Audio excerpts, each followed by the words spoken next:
Dive with me into the depths of history, where the early modern English period thrived and shaped the literature that we cherish today.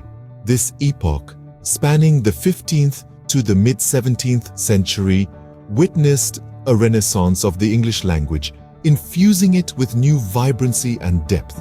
It was a time when the written word began to mirror spoken English more closely, creating a rich tapestry of literary works.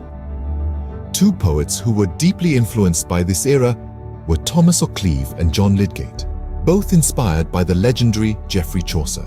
Thomas Occleve, a scribe and poet, was profoundly influenced by Chaucer's style and themes.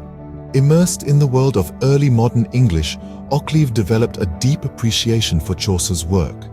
This admiration was so profound that it shaped his own literary style. Occleve's works, like The Letter of Cupid and De Regimine Principum, are testament to the Chaucerian influence. These pieces are characterized by a keen understanding of human nature and societal norms, reminiscent of Chaucer's own narratives. The Letter of Cupid, for instance, echoes Chaucer's rhythm and meter, while De Regimine Principum mirrors the moral and political themes prevalent in Chaucer's writings. Occleve's works were not simply imitations, but were inspired adaptations of Chaucer's style, blending his own observations and insights with those of his mentor. In his devotion to Chaucer's style, Occleve was a faithful disciple. Yet, as we will see, while Occleve was a faithful follower of Chaucer's style, John Lydgate added his own unique flair to the mix. John Lydgate, a monk and poet, also drew inspiration from Chaucer, but with a twist. Lydgate's works, like Occleve's, were deeply influenced by Chaucer's style and themes. However, Lydgate's approach was somewhat different. He was not just a follower, but an interpreter, adding his own unique spin on Chaucer's ideas. His most famous works, such as The Troy Book and The Siege of Thebes, reflect this. They echo Chaucer's narrative style, but also showcase Lydgate's knack for political commentary and moral instruction.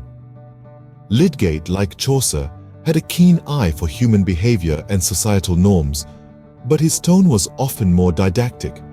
He used his poetry as a platform to convey moral lessons and comment on the political landscape of the time.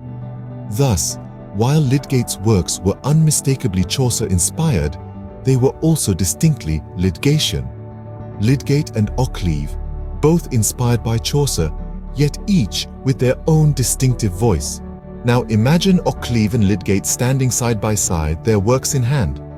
Occleve, with his direct, personal approach, mirrors Chaucer's conversational style. Lydgate, on the other hand, leans more towards the grandeur of allegory, reminiscent of Chaucer's epic tales. While Occleve's work reflects the everyday human experience, Lydgate paints a broader canvas of society and morality.